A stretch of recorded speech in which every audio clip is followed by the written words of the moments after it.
Good evening, everyone. Welcome to yet another episode, Season 5, Episode 6 of HR Speak with NHRD Kolkata Chapter. Today we have with us Priyanka. Priyanka Thakur is Country Talent Management and Development Lead, India for AstraZeneca. I would right away get into the introduction for Priyanka because today's session is another dimension to our topic, which is workforce ecosystem, and the overview of how it is from the lens of talent management and development. And so we have Priyanka here as the expert speaker who's going to give us dimensions, factors, related ways in which we can ensure the strategy executionizes with the right kind of culture. So Priyanka is a well-rounded and seasoned HR leader with 15 years of proven track record in diverse industries of information technology and software services like Infosys, research, development, and engineering like Bosch, science and technology as Danaher and AstraZeneca, and apparel, fashion, and retail like Aditya Birla Fashion and Retail. She's now the talent management and development lead for AstraZeneca in India. Priyanka is a hands-on leader with a healthy blend of strategic perspective and operational excellence. She genuinely believes in creating a win-win situation for all her stakeholders. She has led teams in strategic workforce planning, talent acquisition, leadership hiring, and campus recruitment, organization design, job analysis and evaluation, compensation and incentive structure, talent management, including young talent from campus, learning and development, and HRBPs. She has also been nominated through top talent programs and recognized in annual awards in many organizations she has worked for. So Priyanka, this is what we know as credential about you, and I'm so sure there's more to it. And you would be the right person to give us a little bit of overview about that. Over to you, please. Sure. So, firstly, I'm very glad that, I got this opportunity to talk to all of you. So I see in the participant, we have approximately 54 plus, participants in the call and the chat. So hello to everybody. Thank you, Sweata. Thank you, Abhijit, for giving me the opportunity. Sweata, you have covered the career journey pretty well, but I'll just add something very simple. Okay. So when I look at my career, when it comes to career, I'm slightly philosophical and slightly spiritual in a way that, you can only connect the dots in the career when you look back, right? But there have been inflection points in the career where I feel that I have made right decisions from the perspective of trying to understand the business models, that different industries have and how they're evolving, the people element of it. And I think I have also got great sponsors, mentors, and coaches, who have shaped the career. So that's how I look at my career at this point of time. That's great. So Priyanka, as I was mentioning to the listeners for today, and a lot of them have also tuned in last week, where, as in the last session, which is HR Speak episode 5, and this is episode 6. And what has happened is this is more like a sequel, Yeah. So we had a workforce ecosystem in terms of strategic approach from HR last time. And that was addressed in the way as how do we create super teams, which means how do we involve the workforce, the gig workers, the partners and vendors. Along with that, how do we integrate tech? And then this super team enables productivity, enables the right objective accomplishment and overall vision and mission of the organization. So the questions then that were coming along was that it's not just the strategy that will create the difference in productivity. The bigger picture of creating the strategy, operationalize and have excellence in execution is the people factor. So people factor definitely contributes to the culture of the organization. The culture can make it a super fast, super team effective organization, and vice versa. Right. And hence linking it to today's discussion, that what according to you then becomes the factors to create workforce ecosystem? And even before that, if you want to take a step back and define workforce ecosystem in your parlance and then take it forward. Sure. Sure. So first, I'll try to make an attempt on the definition.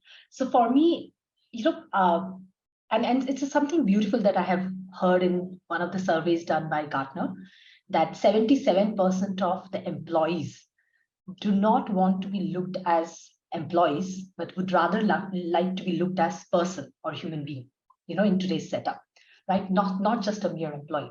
So for me, the workforce ecosystem is in that way, it's a place where people are enabled to, in a safe way, express themselves at work, right? While expressing themselves, contribute to the larger purpose of the organization. To a large aspect, it is also about, how do you address their life needs through that entire ecosystem that you have built. And one of the life needs is definitely work, job, salary, learning, and those kind of things. But it's slightly more than what we used to understand in the prior world, where it was mostly about addressing the work needs. It's slightly bigger than that. So that's how I'll define the workforce's ecosystem at this point of time. Sweata, I think you're on mute. Thank you for that. So then in that case, what according to you is the differentiating factor in terms of people? Yeah. So if I had to wear the talent management and development hat, I would say that, and we'll take it in pieces, right? We'll take it in pieces from the perspective of saying what kind of culture the organization, when it comes to talent and learning and development, what are the kind of culture that organizations are looking at building? From a second perspective, where we'll also like to, I would speak about, in the due course, is how people or how employees need to look at their own culture and leverage those opportunities which organizations are giving. And because of all this, what will happen? The organizational fit for future competency or employees' careers, enriching careers, hopefully the path becomes easier and smoother, So from that perspective, if I have to say, the first thing that we all look at when we try to create and Sweata, thanks for giving that word of super teams. It's another way of saying that how can we create high performing teams, which are also quite diverse in nature, right? So that innovation is kind of way of life. So I love that term of super teams. Now, one of the aspects of super teams or super culture is, have we created the lifelong learning culture in the organization? Now, I would like all of you to just think back, what is the last proper learning that you had? You don't have to write it in the chat, but just think about, when did I have the last proper learning? Because what lifelong learning means is the process of continuing learning, a process of continuing to learn even after almost concluding your formal education. So to a large extent, it speaks about not only personal development, not only professional development, but also personal development, right? A holistic individual who is constantly looking at a lifelong learning culture. Now, what organizations have to do to create that kind of a lifelong learning culture, right? That there are enough, how do you say that? There is enough hyper-personalized self-paced learning, which is available, because adults, one of the principles of adult learning, yes, said that, they like self-learning to a large extent, right? Correct. So how do you build a platform to libraries, where learning resources are very easily accessible? And how do you create this entire gamut of what we call as 3E or 70-20-10 in a way Correct. that where you are able to reward or sponsor people who have obtained sufficient expertise in other roles, right? And we'll get deeper into it. Now that's lifelong learning culture, where people are continuously learning. That also means that people need to bring in a little bit of learning agility, the fast pace in which they can learn and learn. But before all this, let's get into why lifelong learning culture is required. Now, there is a very interesting way of looking at this entire lifelong learning, which I have learned, which is about this concept called half-life of skills. Let's speak about what is half-life. In physics, the time required for half of the atoms in a given substance to disintegrate. That's known as half-life, right? So if I now borrow it and speak about how it is important in our learning culture, it basically speaks about a brief period during which something flourishes before it dies down, right? So that means what? That there is a half-life of our skills also. That means the time in which the skill will develop, flourish, and may become irrelevant, right? Now, this is a very nice, beautiful concept brought in by John Brown and I think Douglas Thomas, who basically speaks about that, how the half-life of skill is decreasing, right? What does it mean? That in today's world, the half-life of a learned skill that you have is just 5 years. This means what you learned 10 years back is completely obsolete, and half of what you learned 5 years ago is irrelevant, right? Now, let me give a very beautiful example, which you will also find in public domain. So we also speak about, a very simple concept of saying that, how things are evolving in this today's world of technological advancement, business model changing, post-COVID economy that we are living in, why there is sudden acceleration. If you see the history of the job as such, right? Let's take a very simple example from transportation. Now, horse-drawn carriage drivers were existing approximately for 4,000 years. And then came this entire concept of taxi drivers, right? Which existed, developed, and flourished for approximately 120 plus years. But now when you see, you're speaking about aggregator businesses like Uber driver, Ola driver, and mostly they will be 7 to 9 years old in the market, and it's almost nearing the peak, right? And then you see this entire concept of self-driving car and ubiquitous self-driving car and those kind of things which are getting discussed. Now, the point is, what I want you to look at this example from is that, if you would have been a horse-drawn carriage driver, you need not have to learn any new skill because it almost existed for 4,000 years, right? You would have come from a great lineage of, those drivers in your families, in generations after generation. Maybe if you would have been a taxi driver, maybe that would have been enough for your lifetime because it existed for 120 years, right? But if you're an Uber driver or an Ola driver, then the entire business model is changing, where people are talking about self-driven car and so many things, and it will only exist for like 7-8 years. So that means that our ability to learn and unlearn has to be that frequent, right? If you see these kind of examples. So how do we create a culture where lifelong learning is promoted and nurtured? So that will be my, I don't want to make it a too heavy session. Some of the concepts which are very important from a perspective of HR team or from the perspective of talent and learning. This is one of the concepts which I think is something very dear to me, and hence I thought I'd speak about it. Both lifelong learning and how the half-life of skills that we are seeing in the world outside, how they are kind of beautifully corroborating and saying that, yes, without lifelong learning attitude in individual's life and lifelong learning culture in the organization, it's going to be difficult to survive and thrive. That's right. So it's all about how do we upskill, reskill, learn, unlearn, and in a way that we are learning from the ecosystem in classrooms and on the job. Yes. So that is where the 3E and the 70-20-10 rules apply. Absolutely. Wonderful. Thank you so much.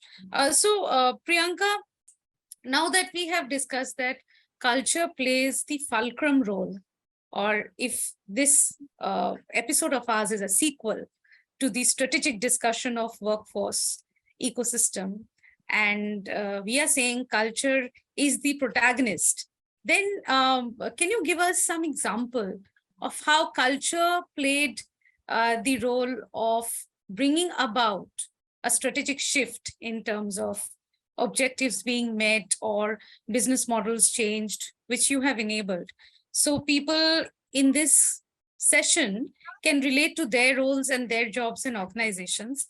And then slowly we will open up this session to a chat box interaction with our participants, where they can ask us questions on certain scenarios they might be facing in integrating culture and strategy. Got it. So a couple of organizations where, I have worked, and I see this getting promoted in a very aspirational, well-established, stable, strong manner, is this concept of saying, there are two concepts that I want to introduce. One is the concept of saying, how do we create this 70% learning, which is the most important learning as per adult principle, right? That you learn when you do. You learn from your successes, you learn from your failure. I want to learn by doing and not so much in the classroom, not by somebody telling. So how do you promote that kind of a culture? Right? So one of the things that I have seen, or I have been part of in the last two organizations that I have worked in, is about this entire beautiful culture of saying that, we promote stretch assignments. Right? Now, stretch assignment by the name itself may sound a little like it's getting stretched, but that's not what it is. It is about, how while you're doing your day-to-day job, right, that you can learn a different skill altogether.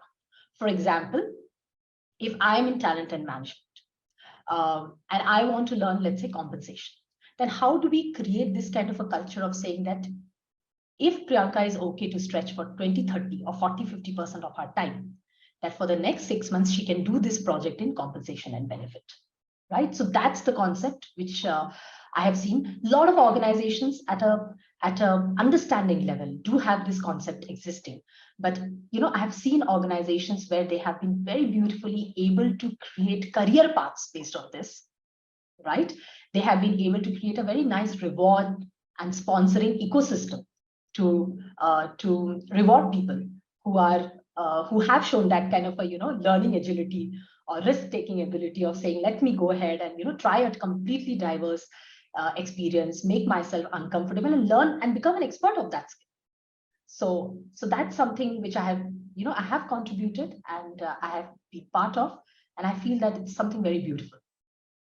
The second thing is this, the entire mindset of saying that the cross-functional team or project-based culture that we have, that you have a project and you bring people from good minds from all different teams, make them come together, work on the project with agile principle or scrum principle. And then once they have delivered, they can go back to their respective teams, right? So that's again something which is very important, because this cross-functional team concept also means that as culture, there has to be a very high sense of collaboration. If Sweata, you and I are part of a cross-functional team, it's not necessary that you and I are reporting to each other, and that's why we will listen to each other, right? We will do that because we understand that there is a higher goal, and we all see the benefit of doing that work, and we do all see a benefit in our own career also, not only from an organization's perspective, but from our learning or career perspective, that we do see that if this common goal is delivered, then it completely makes sense. So two things that I have seen as best practice. One is that how do you create this culture of saying people are going the extra mile with a smile, which is the stretch assignment, right? And the other one is the cross-functional team collaboration. Okay. So, so you're saying that it's collaboration which thrives the right culture of productivity. What could be the other competencies that thrives the kind of culture we want to create the ecosystem for workforce productivity? Yeah. So I think, see, we all in our respective industries know, what are how the functional and technical skills evolving, right? You all know, if you're part of a sales organization, you know that how sales and this entire relationship building is not only limited to saying that, making a good sales pitch and all, but it's also evolving into a aspect of saying that how dexterous your sales force is in the use of technology in sales and the business development process, right? What is the deeper learning proficiency of product, etc., that they have, right? So you all know how omnichannel to a large extent is disrupting or has already disrupted many industries. I have seen that in retail. I'm seeing it in pharmaceutical industry that I'm part of right now. So we do understand, how AI ML is kind of creating a whole wide space in R&D and innovation, saying how do you integrate data science and analytics so that you can become good in R&D and innovation. It's so many. So if I look at these technical function skills, the industries that we all belong to, there are aspects which are coming. Now, I'll bring in another aspect before I go into the other competencies, especially the leadership competencies. There's this whole aspect of digital and data, right? Correct. And it's kind of, it's omnipresent. It's not like, because I'm not a software engineer or I'm not working in IT and digital, I don't have to learn that. It's not like that, right? It's like each one of us are going to get influenced. Now, before I get into it, because these are such misunderstood terms sometimes, I want to understand from the people who are listening, what is their understanding of digital? If they can maybe write it in the chat, what do they understand by being digital? So I would request the chapter coordinator to kindly open up the chat box interaction space. And the question that we are now trying to address, or what we are trying to think, is what according to you is digital? So we already have someone who's written here.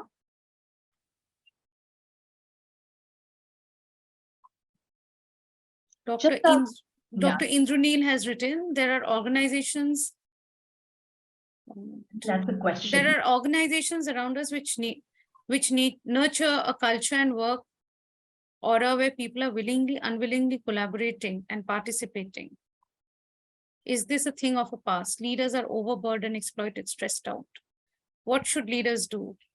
Will they keep on dragging or make attempts to change people who are willingly instigating conflicts and chaos, or securing your own share and quitting is the last option? And so this question that you have given right now, Priyanka, becomes pertinent. That is, Dr. Indranil, I would request you now to think that how is digital going to become the important tool to leverage people collaboration? Because I think the question that you have in mind might get interlinked to what we are trying to deal with right now. So we'll come to addressing the questions also. Yeah, we will definitely address the question, Dr. Indranil. Thank you for the question. But right now, if there is a brave soul who do not mind writing it in the chat, that what is your understanding of digital? What is digital? Is it mere understanding of IT platforms and products, or is it something bigger than that? Yes, so then just a reiteration of the discussions we were holding in the last HRSP, that we said that digital integration in terms of different AI-enabled tools is what creates the super teams in terms of enablement of cross-functional activities, in enablement of anything that you mentioned in terms of doing stretched goals, going miles with smiles. So these were certain things mentioned in the last discussion that we had. Anything else that is coming to your mind? So, Shweta, what I will say is that, if I have to simply explain digital, what is digital, right? Digital is a person's ability or an organization's ability to think scale and think speed. That whatever we do, how can we scale up? Wonderful. Whatever we do, how do we speed up all that, right? And hence, the learning of the platforms too. Correct. And how to integrate them becomes important. But I just want to bring this focus that learning the platforms and tools and utilizing it for your process is still at a lower level of being digital. If you can leverage this to think scale and think speed for your organization, right? Wonderful. How will this intervention scale up in the organization? How will this intervention speed up then that's being digital. And we all know that all these platforms and data will help you doing that. And I think the a little bit of humor element here, and the third most important element in digitization is how do you cost optimize? Yes. So that is the third element. Yes, right. Yeah, you very beautifully brought it, Shweta, and hence I want to just now segue into what are the leadership skills that we are speaking about, right? So we spoke about technical functional skills, how they are evolving. We then spoke about this entire digital and data space, which is cutting across industry, whatever industry or function you belong to. Now we are going into what you brought in very beautifully. What are the leadership skills, right? I'll come to the skill that you're speaking about from a perspective of cost leadership. But before that, there is this need to understand business model. And there's a need to understand business model, how they're evolving. And I think I've seen that people who have done very well in their HR careers are people who really speak the business language because they understand the business language. They do know who are the customers, what I do, how does it impact them, how does the big picture look like, and they can create this pitch for everybody in their team, why you should do what you are doing. So that's the first thing of a leader, saying that, what is your understanding of business model and how can you create the right kind of intervention because it suits your business model. Correct. Second one, we already spoke about learning agility as a leadership skill is going to be very important. And third is exactly what you said, Shweta, is frugal innovation and cost leadership, that we, how do you do more with less. Fourth one, I just find, so fourth one will be what I said is, if I look back, when I entered the corporate world, there was an environment of competition, maybe. It was a competitive world, right? But very nicely, it has moved into a collaborative world. If you're only competitive and never collaborative, by collaboration, we simply mean how can we create a win-win, rather than Shweta completely losing and Priyanka only winning all the time, right? It's not a zero-sum game. It's not binary. It is like, how do you create a collaborative culture? I think that's going to be important from a future-ready perspective. Last one, but very importantly, as leaders, managers, or HR people, how do you create this entire culture of being able to create high-performing teams in the organization? Correct. And a little bit more of reflection now that we have come to the juncture where we are discussing the competencies for a high-performing team. A little bit of your thoughts and views on what are the potential elements in that case? Because when we define or recognize a person who is high performer, it is also from the level of potential. Then what are the determinants of potential? Yeah, so I think first, without getting into the definition or without getting into the ways of assessing potential, I would say, very simply put, performance is to an extent what you do currently in your job. Performance is about, it's kind of a saying that, slightly past, right? But potential is future. So by future, what we mean, I know that somebody is a great salesperson, but do I see the potential in becoming a good sales manager? Because that's a completely different aspect, right? So if you're able to look at a person and you look at a person and you see sparks and potential of being able to be ready for the next role, right? Then it is potential. Right. And then we have this whole framework of some organizations who are using AAA philosophy of saying ability, agility, aspiration. Then there are organizations which also look at 9-box, right, in assessing potential. But very simply put, I think managers, and this is where I bring in another important point, is that, and I think this is becoming an important factor for CHROs across the industry, that how do we create line manager and leader effectiveness in the organization, because to a large extent your HR processes are getting implemented by them. If you want to get the multiplier effect in your organization, then they are the only connectors you have. But 100-odd HR team cannot make that kind of an impact. So to a large extent, do leaders understand what is performance and what is potential and how they are different, right? Because sometimes what happens at the short-term view, if somebody is performing well, we tend to say that, yes, this is the person for the next role, right? So I have a very famous, something I do that in most of the sessions when I do, and I don't mind doing it here, is that person A is a sales manager who has done 110% of sales, okay, but has very high attrition in the team. Then person B is a sales manager who has done 100% of sales, but also has kept the team together or has been able to create a good team.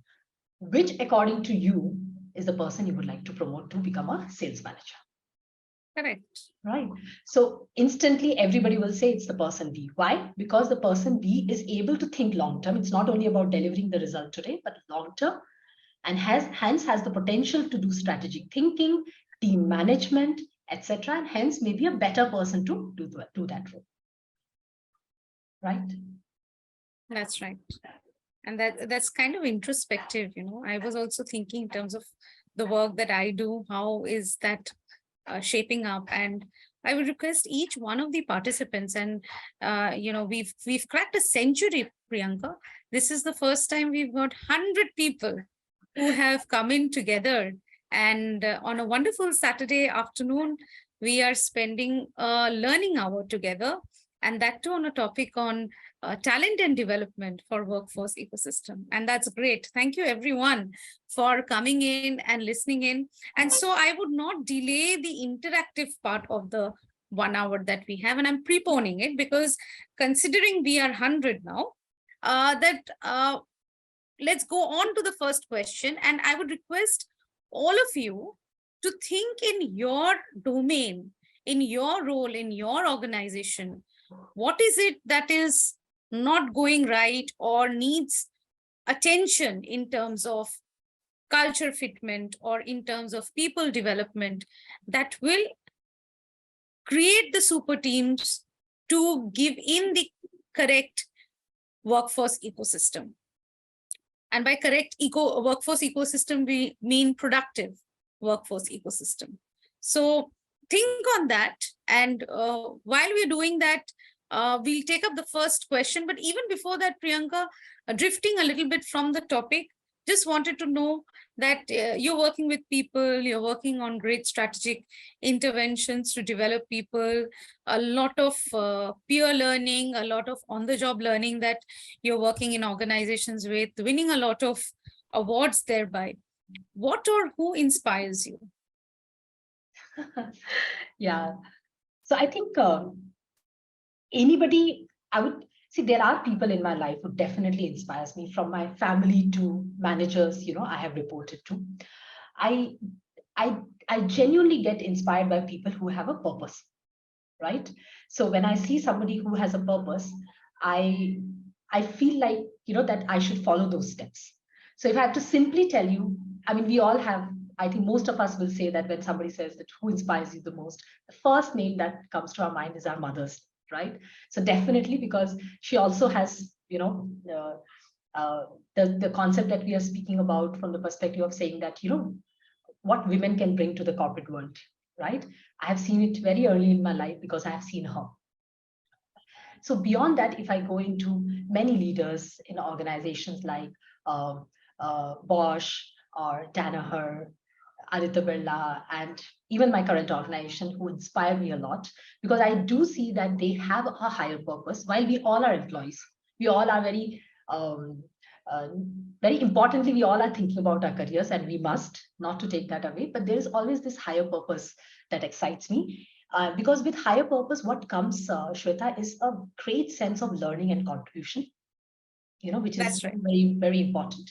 There is also, what happens is that, there's this sense of fairness and sense of, accountability that gets built in, right? So that anybody who has that inspires me. Great. So we're looking for mentors and coaches and visionary leaders who can give us those moment of truth that we want to live. Absolutely. Beautifully put. Yeah. Wonderful. Thank you so much. So we've started getting the questions, Priyanka. Sure. And while we are getting in new questions, would you like to address the question pointed in by Dr. Indranil Mutsudi? Yes. Yeah. So let me just read the question quickly once more. There are organizations around us which nurture a culture and work aura where people are willingly unwilling. Okay. So in such a culture, collaboration and participation is a thing of a past. Leaders are overburdened, exploited, stressed out, drained, taking the load? What should leaders do when they keep on dragging or make attempts to change people who are ready to willingly instigate conflicts and chaos? Or securing your own shell and quitting is the last option? Yeah, no, I think I understand where the question is coming from. See, on these areas, right, where we speak about the leader's responsibility of making change and also making performance matter, and the leader may feel a lot burdened because of that, right? The best way in any given situation of this kind is that how do you bring in authentic leadership at that point of time?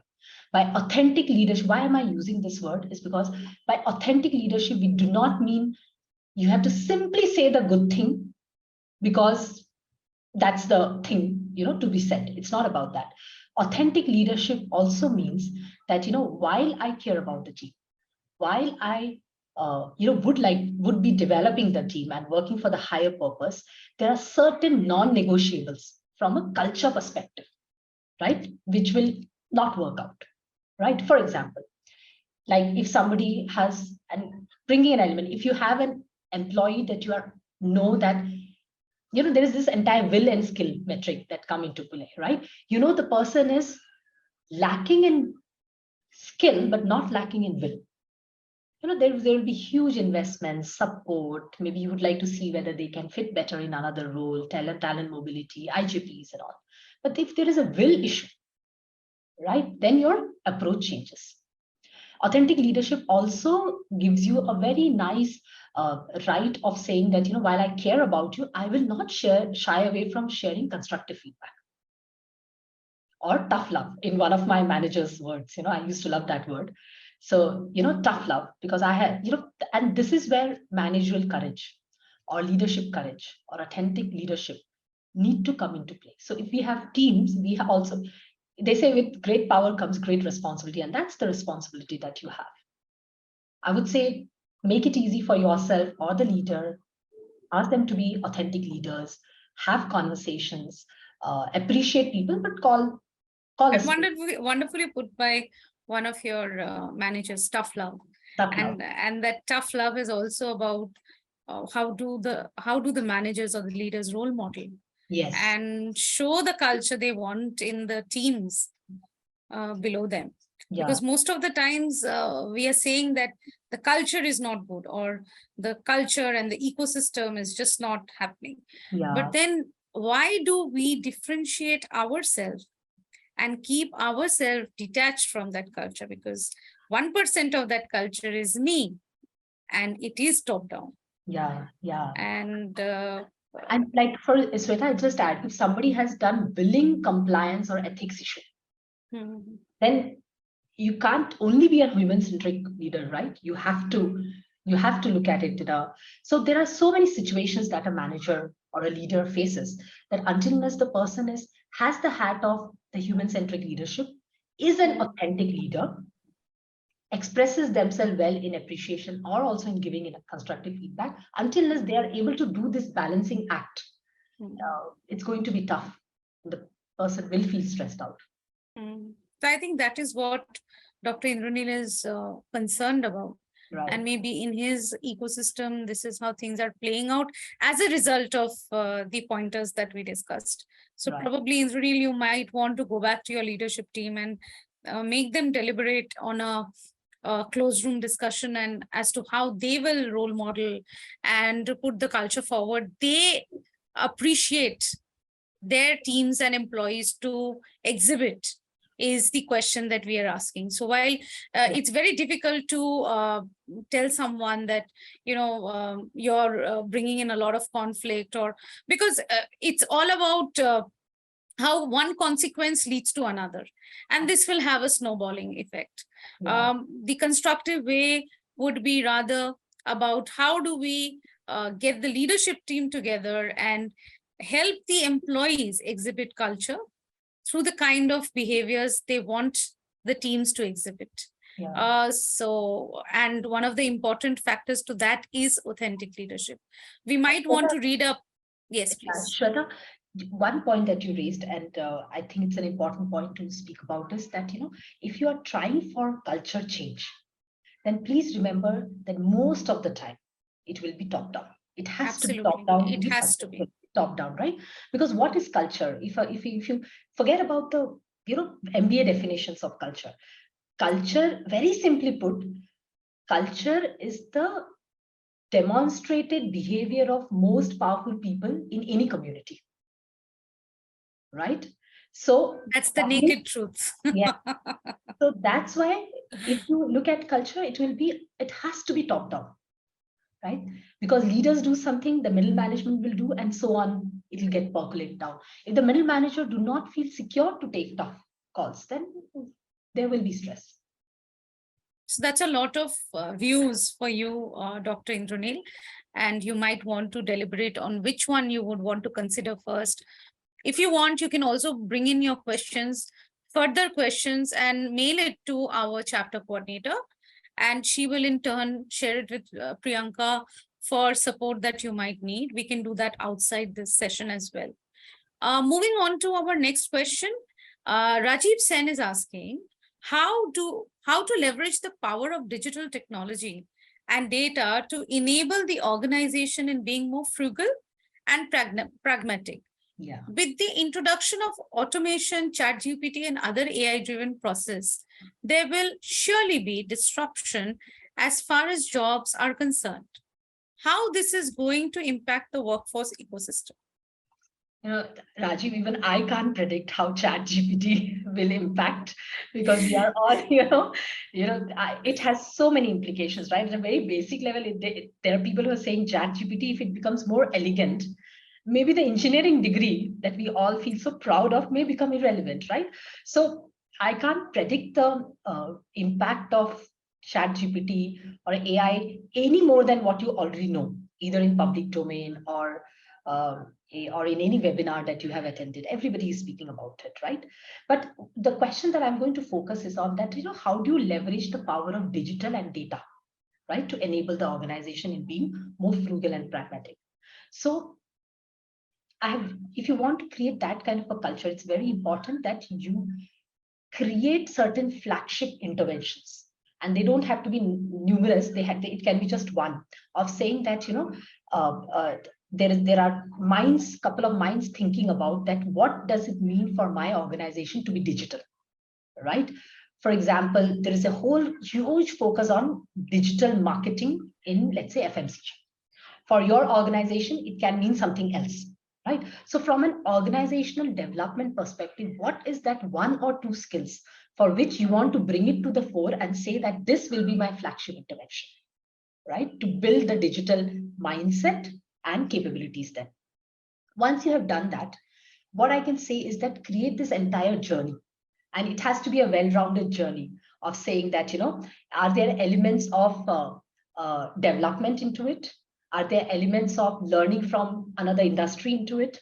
Or people who have done it better, employees who have done it better, elements of learning from it? And how do I reward somebody who has done it well, right? So until unless you have created this entire total reward kind of a mechanism around that topic that you're saying, how do you leverage the power of digital, right? So all in a nutshell, what I'm saying is try to understand from your industry or your business model which area of digital is going to get impacted.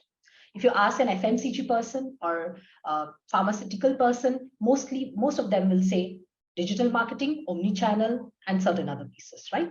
On those pieces, then how do you bring out this entire culture of organizational development, and how do you make those flagship interventions of saying that, while we evaluate these platforms, how do you create adoption for these platforms? How do we reward people who are able to adopt these platforms better, and so on? So there is a related question I have in mind. Oh, please complete, Priyanka. And why I use the word flagship is because we need to also, and this is a new learning I have. I love that learning, and I felt that I should share it with you. One of my, one of the people I know is the founder of Zombie, Mohit, and he said that this championing mindset that, and HR needs to have it, right? Because in HR, you really don't learn marketing as such, how to make a pitch, how to influence people when you're learning in MBA or any other college. So championing mindset of saying that, how do I create sponsorship for my intervention? That's right. How am I going to solve a business problem? Because and hence the leader will sponsor my intervention, right? Exactly. Yeah, Exactly. that kind, and that's why I'm using the word flagship program, because you need the entire organization to garner towards that. Yes, very well coined. And that's how Mohit runs his flagship program as well. Yeah, he does. He does. So, yes. So, the related question that I wanted to bring in with Rajiv's question is that it's okay that we are thinking digital and chat GPT and AI. How do we determine how much of the intervention will be face to face? How much of the intervention will be digital? Because sometimes we just get carried away but then we put everything in digital and then no one turns up. Or even if when people turn up, the engagement level is low and we don't know what is the determinant of that. Yeah, no, you're absolutely right. It's a constant struggle, and so if you ask me, if at all the post-COVID world has taught us, is that it has to be hybrid. It can't be one of the end of the spectrum. That I'll be only in person doing it in person, because if you try to only do things in person, then this entire innovative mindset, or for that matter, saying cost leadership, Shweta, that you spoke about, you'll not be able to leverage that. If you want to only make it digital, then the human part of it will get lost. We'll go missing. So Yes. yeah, so there is no other way, but most of our interventions will go into I'm not somebody who can predict future, but I can tell you that, if any journey we create as HR people from any of the function, whether we are in shared service or COE or HRBP role, anything that we create, if we are not able to have a hybrid mindset of saying that this is where the impact will be most, because this will be in person. Correct. However, this is where, because I have a workforce which is going to log in from different locations, right?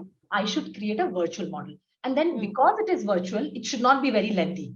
How do you customize? Those kind of aspects also will come into play. And if you're planning to do hybrid, then the platform has to be seamless, because anyway, technology adoption is not easy. Change management is not easy. On that, if a user has a bad experience of the technology or the platform, it will become very difficult for us to sustain. That's right. We also, last point, we also need to use the mindset of saying how much of information is good enough and not overload people with a lot of information. We want to do 100 things, but how do you prioritize? What are the 5 things that we want to do? Because in my experience, if you get 1,000 information, it's almost equal to say you have 0 information, because you can't make sense of it, right? How do I go about learning a new skill? So if you're learning a new skill, what are the 5 learning objectives that you want to hit, or 3 learning objectives that you want to hit, and not try to really, boil the ocean from that perspective. True. So then, Rajiv, that's a lot of insight for you to determine that what is the degree in which you will bring in hybrid model of face-to-face intervention, peer learning intervention, on-the-job intervention, and then integrate the tech side in terms of automation and AI-driven platforms, and your e-learning, of course, along with that. Yeah. So I do not see any more questions.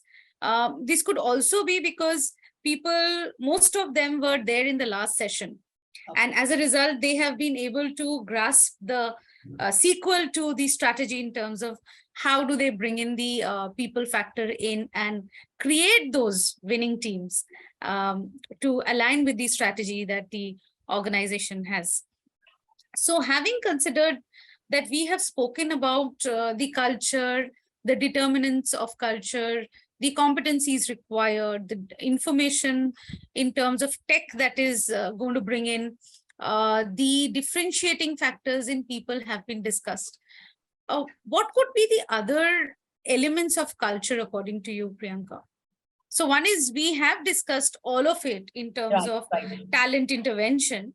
What could be the other elements? So I'll speak about 2 things, okay? As individuals, how we need to think about our career in this changing scenario, and hence as HR, what kind of career experience that we should build for employees in the organization, right?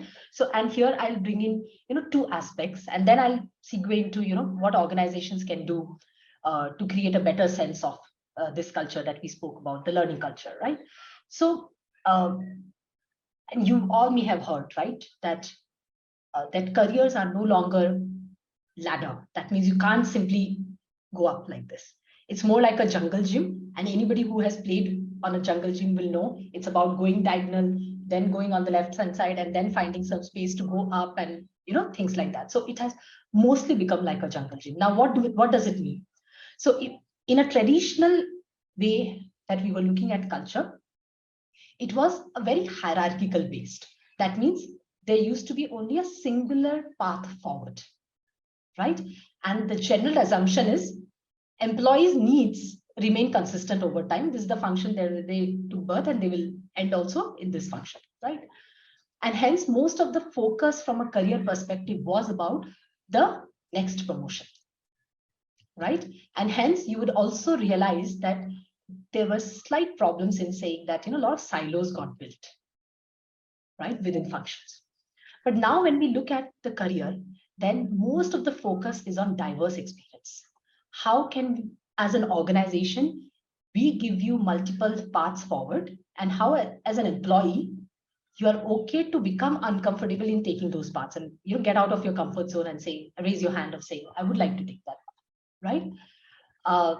It also takes into account that means what the focus definitely is on diverse experiences, and the focus is on moving between different parts of the organization and get exposed to business impact at a larger level, right? So what are we trying to say is that this kind of a conversation with employees, where we say that how the paradigm of career has changed. What kind of, there are people, sales leaders, who before taking up a very senior position on sales would like to do a stint in product, so that when you understand the product, what's the cost implication of the product, what are the features, you take decisions based on it, that you can become a much better P&L leader, right? Because that's the product or any service that you're selling, right? A lot of the sales leaders you will see are coming in with a very diverse experience of having seen the field as sales, as well as has understood either the marketing side of it or the strategy side of it, right, before going up. So these are the examples I wanted to give. So please focus on this kind of a paradigm shift on culture, and why this T-shaped career has become important. That means that while you are an expert of certain things, how do you create a broad expertise in multi-domain and a little bit of general management understanding for yourself and the employees that you deal with? So that's additional thing that I wanted to bring in.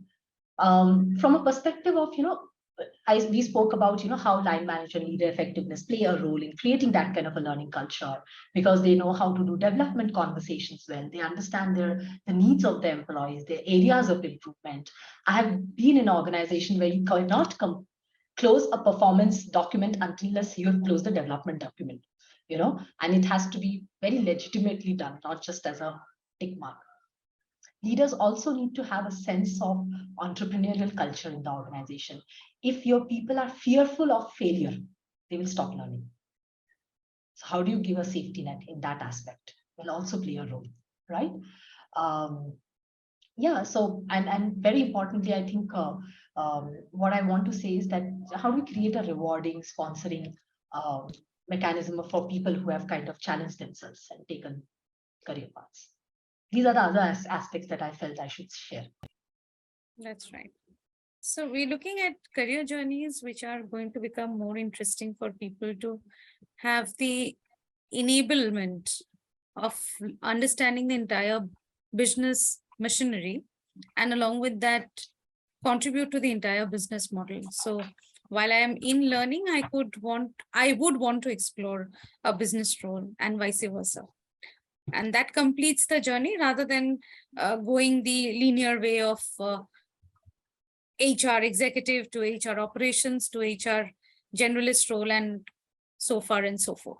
Yeah. So now bringing us back to the spotlight of the topic, that is workforce ecosystem. We have integrated culture with the overall strategy.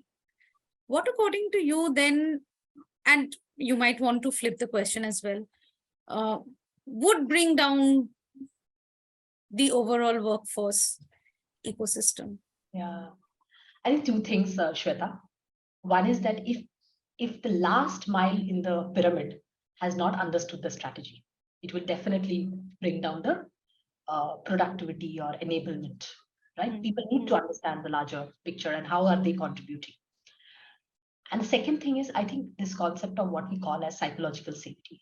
Do I feel safe in saying no? Do I feel safe in disagreeing, right? So do I feel safe in dissenting? So those are, I think, two important aspects which are going to be very important for all organizations are speaking about innovation, whether they are speaking about process innovation or product innovation, technological innovation, they're speaking about innovation, right? So without these two things, I think it's going to be slightly difficult. That's right. So here we are, and we've very well in steps and in connecting the dots, been able to reach the understanding of how culture fits in and fits in very well in the entire dimension of workforce ecosystem. And in that, we address that how organization, people, and technology become the three fulcrums that integrate together. And what we have to intelligently then enable as HR leaders, HR generalists, learning and development experts is the integration of this for learner journeys in the organization or life cycle journeys in the organization. So we have a couple of minutes more in case there is more questions that may come up in the chat box and we can take it up. Sure. And while that is happening, Priyanka, would you like to share a concluding, closing comment from your side as to what could be the enablement that now from the HR leadership role that each one of us who've joined in can prioritize in our minds to take this thought forward in their organization? Two things, Shweta, I'll keep it very short because if I give a whole list, people will not remember. One is create the lifelong learning culture, and there are a lot of aspects to it, right? There is an aspect of entrepreneurial mindset, there is an aspect of unlearning and learning, and how fast you can do it, and things like that. So keep that in mind as HR people. Second one, and this is something which I feel has been the guiding principle in my life because I've got those kind of leaders till now. One is that, so very beautifully put, is that when you're HR person, or for that matter, let's say when you're a talent management person, you're almost playing God, right? Because you are taking decisions about things which are very dear to people like careers. True. Right? So when you are given that kind of a responsibility of playing God, saying somebody is good, somebody is not, or somebody needs development, things like that, I think it's very important that our ethical and moral compass is always right and we are as objective as possible. I think that's because fairness brings a lot of credibility. People do not mind hearing a no. People mind when they do not understand what's the reason behind the no. Correct. So that will be two things that I would like to share. Thank you so much for that, Priyanka. And again, coming back to the number of people who have logged in, we've got a full house. And so far, we used to call an audience base of 50 to 60 as full house. That has been the trend so far. And we've it's the sequel of a movie which has kind of become a bigger blockbuster, So with that, I've been prompted by Sweata, who's our chapter manager, to ask our participants to switch on their camera so that we can have a group picture together. So let us, if you don't mind, may I take that one last question because I do see 2 minutes just to do justice to the people. Yes, please. So Pradeep Gupta is saying that, how to ensure quality hiring apart from psychometric test, right? So Pradeep, I think psychometric test is not bad. What makes it slightly ineffective? So over and above creating behavioral event interviewing, if you want to do assessment center, all of that is good. But what makes psychometric test ineffective is when people do not know how to build their probing questions based on that, right? So psychometric test gives you a sneak peek into somebody's underlying personal attributes or strengths or areas like characteristics, right? It tells you. right? But Priyanka is likely to demonstrate this. Priyanka is not likely to strongly demonstrate this. That's the language of psychometric. I've seen leaders who use the psychometric test, go through it very beautifully, and wherever they see high score and low score, they bring it to interviews to probe it further, just to have a confirmation whether that's Balanced. really a strength Yes. or not. I think that there is no challenge in psychometric test. Only problem is when it's just a formality, right? And further to that, you can think of, creating behavioral event interviewing, assessment center kind of mindset, so that there are multiple tools assessing the single individual, especially if you are hiring for a business critical role where you do not want to make a mistake. That's correct. Yeah. That's correct. Thank you so much, Priyanka. And that's a very important determinant, because if we bank the decision making on the tool itself, then I think it's an extreme decision happening. So it's either 0 or 1 and becomes binary. However, human intervention or human selection is also dependent on human emotion, which cannot be assessed on psychometric tools that way. Yeah. So great. We've got Sweata, we've got Joyce, we've got Dr. Indranil, who's brought in some very thoughtful question with us. What about the others? I see a lot of people who have logged in from the previous batch. We've got Rajiv Sen. Would you like to switch on your camera? The last 1 minute is for us to all come on camera. Let's put the spotlight on all of us who have brought so much of perspective and added value to the 1 hour of discussion session. And this spotlight would be a group photograph together. Some more faces, please. Wonderful. That's great. All bright faces, bright people wanting to make the difference or already making the difference in their lives, in organizations, in communities they are working with, and working in the HR fraternity as a whole. Thank you so much for joining in. Request our chapter coordinator, Joyce, would you like to take the picture for us and let us know?